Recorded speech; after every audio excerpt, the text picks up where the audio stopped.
Hi, Local 1660 members. I'm Chris Hart. I'm running for president, if you haven't heard. And this is another podcast. I've got Sammi Lundeby. Do you go by Sammi, Sam, Samantha? I tend to introduce myself as Sam because people hear it as Tammy or Sandy if I say Sammy, but Oh, okay. all the people that know me best say Sammy. Nice. So, Perfect. Well, I'll call you Sammi. I know that was one question I didn't prep you for, but so sorry if that's all I right. caught you off guard Yeah. there. Yeah. So, you've been on the executive board for a while. I Mhm. wanted to do a podcast with one of the members of our women's group, Mhm. and thought, it'd be great to sit down with you and record a podcast and kind of talk about just some different issues. Doesn't have to surround women's issues or whatever, but Mhm. I think organically, probably at least kind of we'll talk about some of that stuff. So kind of where do you want to start? We've talked about a little bit before we started recording about some things, but where do you want to start? Yeah, awesome. And thank you for having me, first of all. Yeah. Appreciate the platform to get to ask you some questions. I think first I want to start with just acknowledgement of appreciation for you and your leadership style stepping into this position. You've talked a lot about ownership throughout your campaign, and I don't think you understand how big of a deal that is to be able to kind of look at yourself in the mirror and take full ownership of your actions and your beliefs. So, firstly, I just want to say like that's a bigger deal, I think, than you give it credit for. And I just really appreciate that about you Thank you. moving forward. So I want to start there. And then stepping into the place of talking about relationships and how your relationships with people and how that's going to affect your leadership as president of our union. And just leaning into that, how you think we can kind of grow trust amongst our membership with leadership. I know leadership team has kind of had a crisis of trust in them.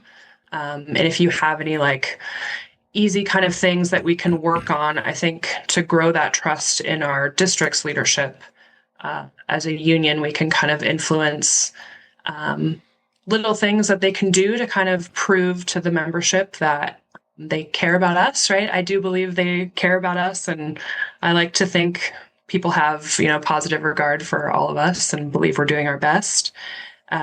So what are like the issues you see come up with leadership in that relationship that could be easy things to kind of build trust amongst our membership?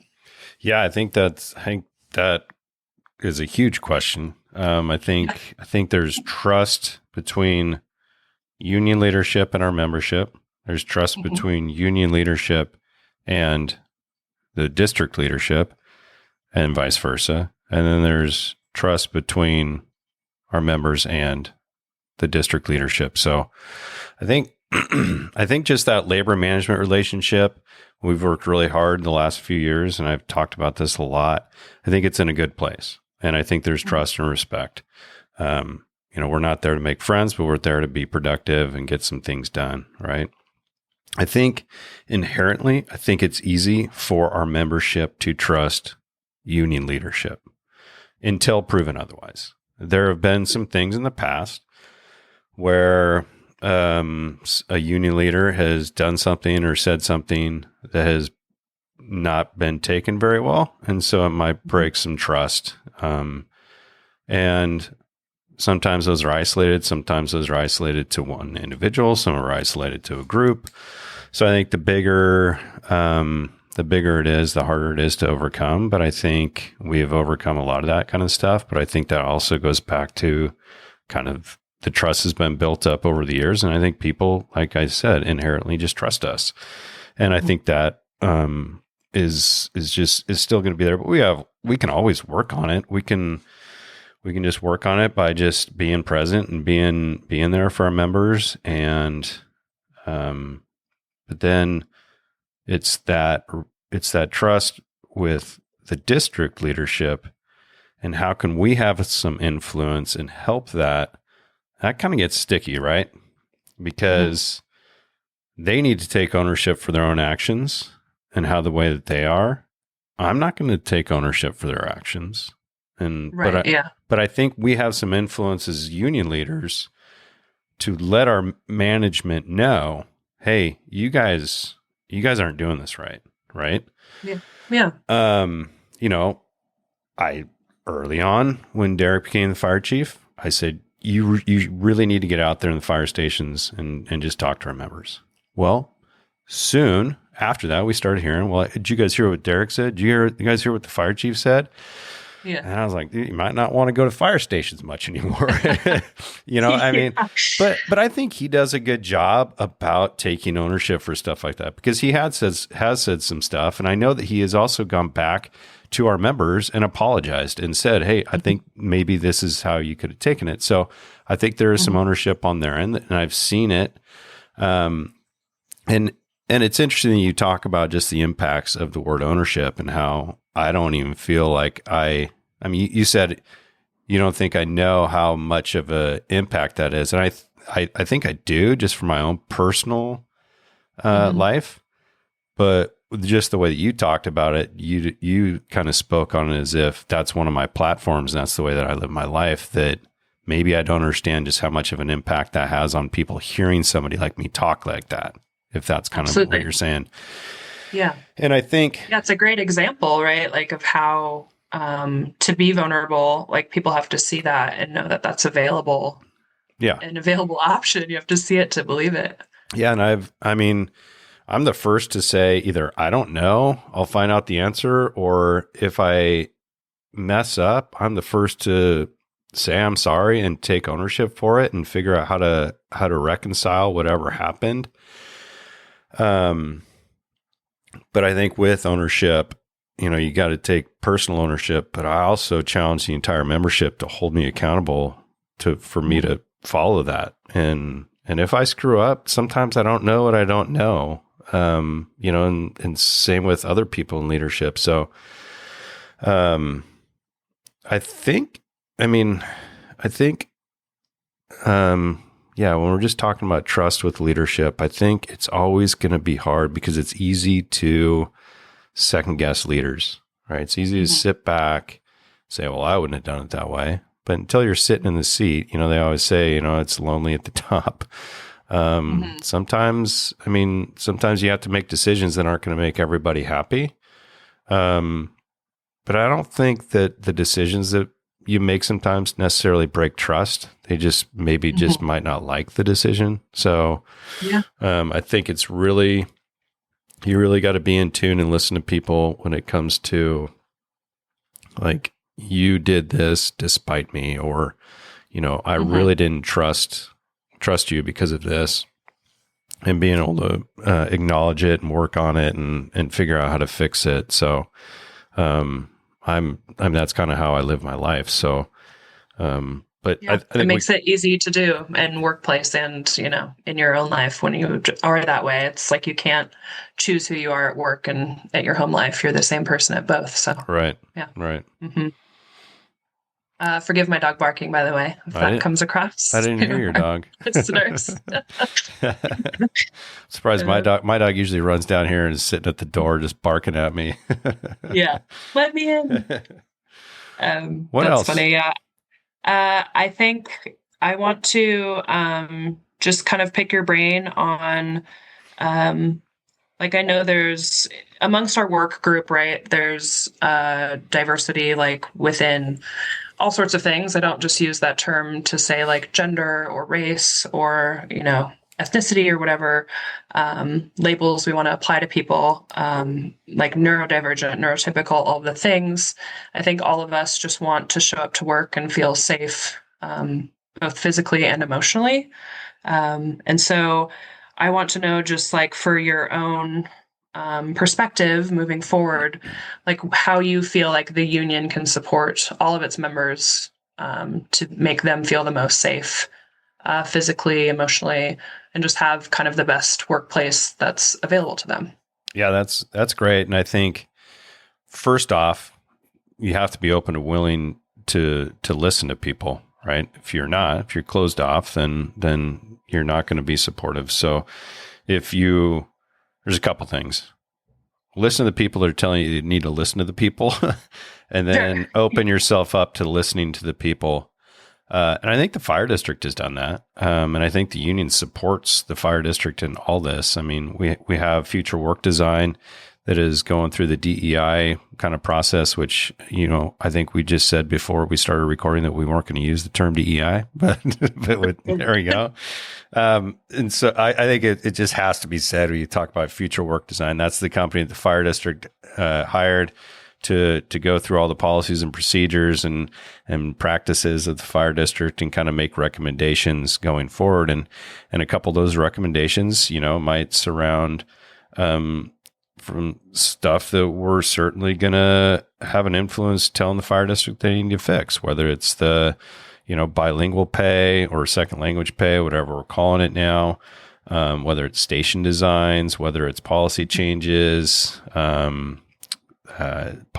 surrounding women's issues. I think there's a lot of things that they're finding out within the surveys and the feedback that Katie and Nina are giving the fire district that we're going to have to see some changes. And I've said this all along is I just need to know, what do those changes look like? Because I don't want just like this, like, hey, you need to work on this and this and this, but I need something tangible. Like, give me something tangible that I can go to the fire district or hold the fire district accountable and saying, we need to make these changes and we can make them together, because some of them are going to cost money.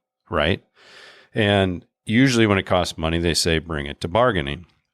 Well, we need to make these changes anyways without bargaining, and we can be part of the process about bargaining what the impacts look like and all that kind of stuff. But we can do it outside of bargaining. We don't need to go and try to get some of this stuff in our contract. We just need to do the right thing and pay our people second language pay. We need to get some better benefits for women. And we can get into some specifics on that. But the station design, I think, has had a pretty big impact on making people feel safe at work and accepted and belonging. And the union has had a huge influence on that, because on that station design. I remember the discussions about like 3 bedrooms, right?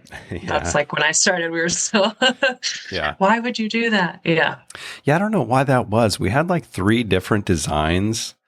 And some of them had 4, but I don't know. But yeah, you would think that money is probably the answer, right? But who knows? Who knows?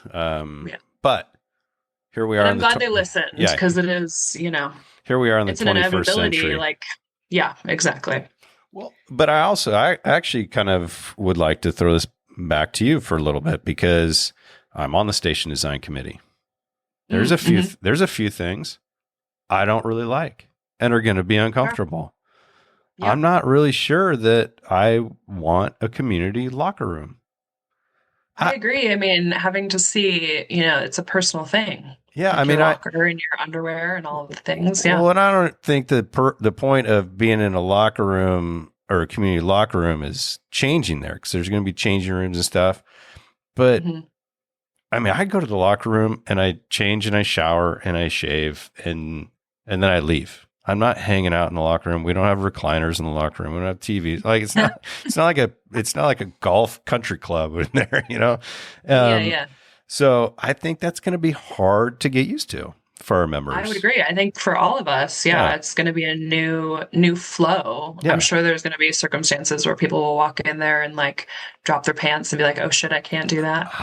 Sorry, I don't know if I can curse on here. Absolutely, you can.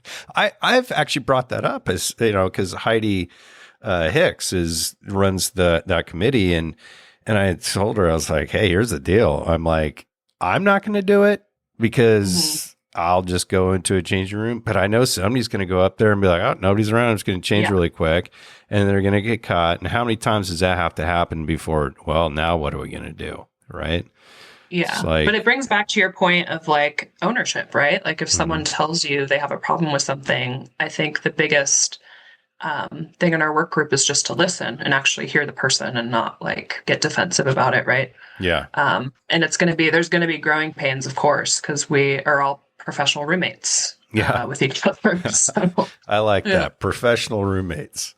Yeah. That's amazing. And, I think we can sit here and talk about men and women, But that's not the only people that we have that work here. I mean, we've got people of all types, if for lack of a better term. I mean, we've got different sexual orientations. We've got trans members. We've got men and women, and so being able to create a culture that is a workplace that's belonging and you feel safe, and a station, and not going to deter potential employees either. You know, that are going to be great firefighters. Yeah, I think that the union absolutely is supporting that and will forever, because that's our members and that's what we want. So being able to have the influence that we can, and then that goes back to the relationships and the relationship that we have with management and the labor management relationship and the trust.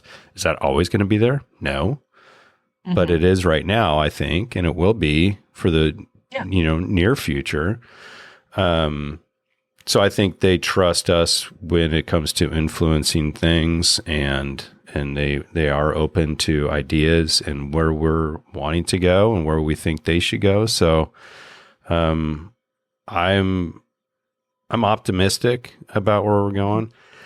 Still don't know what it looks like as far as like workplace belonging, and because then on this, it's kind of like, we want a D shift, but now can we work 72 hours in a row? It's like, we want better stations that are better for all of our members, but hey, I still want to make some jokes once in a while, right? Like, we need to be accepting, but yet, because I think there's always the secret sauce is, like you said, the relationships. It's kind of a catch-22. How do we build safety in relationship with each other so that we can have those hard conversations and can tell someone we're hurt by something or share our internal worlds? How do we navigate that without the relationship? Like, it's a catch-22. Like, you have to feel safe enough to say that to somebody, and yet to build trust and connection with somebody, you have to be vulnerable and honest with them and have those hard conversations. So, and you have to make that step, or someone has to initiate that step on either side of the relationship. So I'm going to say it again. We just need to be professional roommates and be good at like building relationship, and realize we're in a workplace, and it is, 100%. we can still have a lot of fun there. But it is like, we have to just be fully vulnerable and like own our things and not take it personally when like someone tries to say or steps forward and says something hard. I think that's really vulnerable for a lot of people too. So absolutely. I think what you just said, it's a workplace. And I think sometimes in the fire service, we forget that, right? It's easy to forget. It's absolutely easy to forget, because there's no job in the entire world like ours where we live together. I mean, we literally cook meals together. We hang out in the recliners and watch movies together. I mean, there's a reason we call it like a family, you know? Yeah. And sometimes, but with that, you still, when it's a workplace, you have to conduct yourself in a certain way. But at some point, when you do develop those relationships in our specific workplace, is there a line that you can kind of cross in that workplace? You know what I mean? That you wouldn't be able to cross in some other workplaces. That's kind of the key. But I think that's also like what you're alluding to and saying, is just those relationships and being able to know those relationships and read those relationships and knowing those boundaries. It's a unique job, and it's so hard. Really, it's so hard. Yeah. We've been building fire stations for years, and we're always going to be saying, why do we build it like that? Right. Yeah. Put in a slide. I just want a slide. We took the slide out. It's like, no to slide. Oh, that's funny. It'd be gross. Who would have to clean it is what I think about. God, that's actually funny. That is funny. Somebody would clean it with wax paper, and we'd just start getting injuries. Right. Yeah. That's right. That's funny. Can't be trusted. Okay, good stuff. What else? What else you want to talk about? You alluded to like maternity policy stuff. So maternity and like postpartum lactation policy. Yeah. I think we're obviously, moving in a direction. But I'm curious, like, I have my own opinions on what I think we should do. I'm curious what your opinion, if you have any, is. I certainly do. My opinion is what the women want. Sure, yeah, that's a great answer. Honestly, it truly is. I mean, I have gone to the, what do they call it now? Just the leadership summit for the IFF. It used to be called ALTS. It's basically our training seminar. A couple years ago, I think I made sure I just went to every single women's class that I could find, just so I could at least hear the issues, know the issues, and brought some of it back, at least kind of get an idea of where we're at. Like, I don't even know where we're at. Yeah. And it kind of sucks to say that because, I'm not a woman, so I haven't had to deal with those policies on a personal level. But I've been saying it for a long time. And I think as a local, we've been saying it for a long time, is the fire district has always just done the bare minimum. Legally, what are we bound to? Right. But man, if you want to be the best of the best and be TVF&R, let's do better. Let's do something better. And I think, if it's more leave, but I think there's got to be a policy. Now, when it comes to policies, you gotta craft them in a way, especially this one, where there's got to be a lot of gray area, because not every woman's going to want the same thing. Absolutely. You're going to want one thing, and another woman's going to want another thing. One might want a lot of time off. One might want to come back as soon as possible. One's not going to want light duty. One might want light duty. It's just the nature of it. So I would have to just figure out, if we are going to make policy changes to maternity and lactation, then I'm not the expert. So I got to find a group of people that are going to be the experts, and then we're going to fight to try to make some changes. And are we going to be able to get those changes? I don't know. But as long as we put up a fight to do it, we're never going to get the changes if we don't ask. Right. Yeah. And I mean, my focus, as long as I'm in that room, is going to be to advocate for it. So we'll keep pushing regardless. Yeah, mine too. And I'm open ears to anything and everything that we want to try to change and improve in that area. So, awesome. I think gone are the days of, well, we got your uniforms, or men pooping in the women's toilets. Like, come on, guys. Like, seriously, I think we're so far beyond that it's awesome for me in my career to actually sit here and say, we're actually talking about things that matter now for women in the fire service, which is cool. Not that uniforms and don't poop in the toilets doesn't matter, but to me, it's cool to see that we have actually, we are in the 21st century. We should have been talking about this a long time ago, but it's cool that we are actually talking about it, and let's make some changes. So, yeah. And that there's like a national focus on it.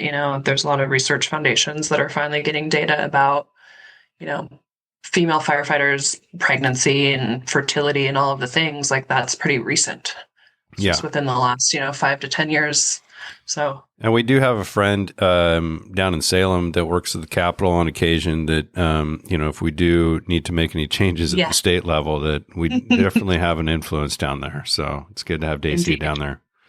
Yeah. Rock star. Yep. Awesome. Well, you had talked about before about bargaining a little bit, and maybe the length of the contract. What were you wanting to know there? I'm just curious. I know it's been a hot topic on all your podcasts, so I figured I might as well jump into the mix. But I'm curious how you picture what the length of the contract we're asking for. If you're picturing any kind of extension, if you're thinking a shorter length of contract, just because there is so much uncertainty both in our work schedule, so both the D shift, how that's going to shake out, and then also just economically, since we've been talking about it so much, how that's going to affect what we're asking for as far as length of contract. Yeah, that's a good question, because I've actually brought it up a few times with different groups. That's part of bargaining, right? is bargaining what the length of the contract is going to be. What we're doing. Yeah. I believe that management is kind of at the advantage right now, as far as like, if the longer the contract, the better for them. Typically, always. But I think more so right now because I think there's just a lot of unknowns what D shift is going to bring. I don't want to bargain a 4-year contract and then in year 3 we're like, shit, we didn't see that coming with D shift, right? I don't think we're going to see what D shift really brings for 2 years. I think we're going to get a full year of D shift under us. I think overtime might change. I think other things might change, trade time, all that kind of stuff. We're going to get an idea of the impacts. And then in year 2, when maybe if people are using less time off, people's vacation banks are up a little bit more, we'll have a better idea of what D shift will look like going in the future. Because I think if in year 1 we have a little bit less vacation usage and people maxing out their banks, then when we get to year 2, everybody's banks are maxed out and then they have to use their time off. So we'll have a little bit better idea of what to expect going forward.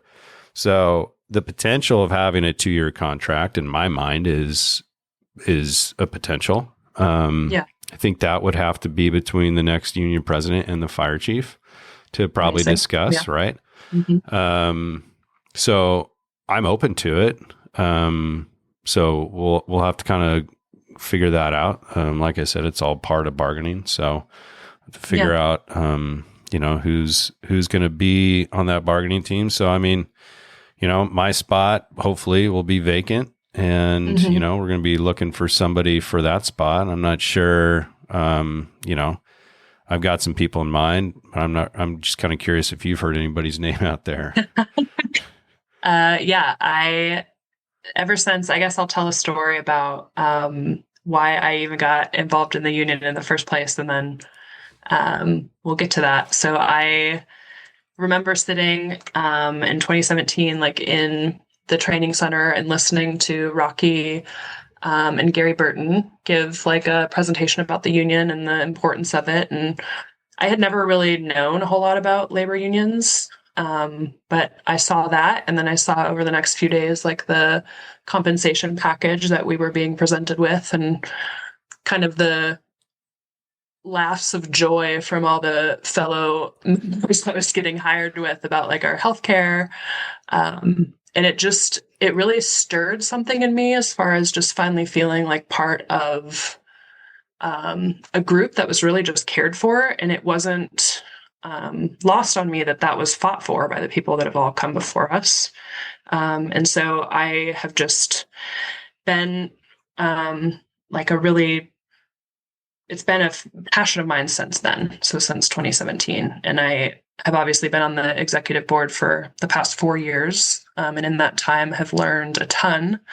I've bargained 3 contracts and it's just been a part of a team of bargaining 3 contracts. Obviously it's not something we do alone. So, and just have learned so much, and it's only kind of grown that gratitude I have for the work we do for each other, that we have power. The power we hold at the bargaining table comes from all of our members, comes from all, 700 members we have in 1660. Like, it isn't just us. And so the more time I've spent the more passion I've kind of grown within me. And I really just want to continue that journey. And I plan to run for the vacancy of your spot if it so happens that you become president of our union. And I will be entering my name as a candidate for the first vice president position on the. Nice. Yeah.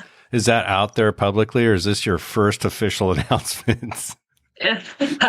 Well, I guess this is kind of my first official. I've told people pretty openly that I've crossed paths with that is my intent. But yeah, I haven't sent out an email. We're kind of doing this dance of when, is it you? Is it your position? And I think it will be. And so I'm just planning on it being, and I plan to send out an email of intent before the next union meeting. So yeah, good. I'm excited. I think you're going to do great. I think, you've certainly proven yourself to me at the executive board level. You're engaged, you're willing to do work. You clearly have been willing to be part of a bargaining team. You've been on the team for 3 different contracts, and that takes up a lot of time. And, Yeah. I think I'm surprised how much I liked it. Well, it is, it is fun. And sometimes it could be not so much fun. But it's challenging. I mean, it's like, it's like a puzzle that every time you come back to the bargaining table, like you're frustrated because maybe somebody took a couple pieces away that you're trying to find. It's always like that joke when I walk through a retirement home, I'm just going to grab one piece out of that puzzle that somebody's doing, but I'm excited for you. I think, I mean, I'm excited about the future too. Like for 1660 to have people, that's the thing. Like people are like, well, what's the succession planning? I'm like, it's really hard to have succession planning for elected positions. Because you can develop somebody and hope that they win, but you never know. But I'm really excited, and going into bargaining for TVF&R. It'll be great to have you there, and it'll be awesome to watch you just develop in that position as well. And who knows? Yeah. Indeed. So, awesome. And it is, I do plan to come out to stations and talk with people because even though it is an executive board appointment, my passion and dedication lies in the members. And so I need to know the issues that are on their mind. So it's not just my opinion that matters. So. Yeah. And I think that's important. I know there's been some e-board appointments in the past, whether it's for a union officer position or whether it's for an executive board position. But I think it is important to get out there to the stations and talk to people because our executive board members will ask our membership what they think. And absolutely. So I think that's as they should. Yeah. So awesome. I'm excited. That's cool. Thanks for sharing that. Indeed. How have your visits been going at the stations? They've been going great. I just, I feel like there's 2 fire stations that I have not been at Tualatin Valley. And ever? Well, no, not ever. Visited. I can't make it to every crew. So I've tried to make it to every station once. And I believe, 57s and 65s, I have not made it to. I still have some outside shops to make it out to. But I met with, logistics and EMS and training and fire prevention today. Everything's going really well. And bargaining certainly does take over the conversation for the majority of those meetings, but, it's going good. Some people have expressed full support for me. Some people, when they do that, they're like, why are you even coming out here? But it goes back to your, idea of going out to fire stations. I said, well, wouldn't you rather have a union president that comes out to visit you, even if he doesn't have somebody running against him, rather than just kind of mail it in and this is the way it's going to be. So I've learned a lot. I did learn that Klatskanai is about an hour and 20 minutes from my house. Forgot about that because I haven't really been out there very often. So that was a bit of a trek. But yeah, getting a lot of great questions, great conversations, and just, it's challenging. It's cool. It's helping me understand where people are at and what people want. I mean, like I said, bargaining has taken over these conversations. And there's certain people out there that have certain platforms that they're making bargaining the topic conversations around the firehouse. So, which is good. I think as we get closer, top of mind. Yeah. And as we get closer and we know who the next union president is, then we can actually start really digging in on bargaining prep and looking to see what what it's going to look like, what style of bargaining, getting the membership, the survey out and all that kind of stuff. So I think once we know who the next union president is and then the next vice president, I think we'll really be able to hit the ground running and really kind of dig in. Yeah. So we'll see. Absolutely. Yeah. Awesome.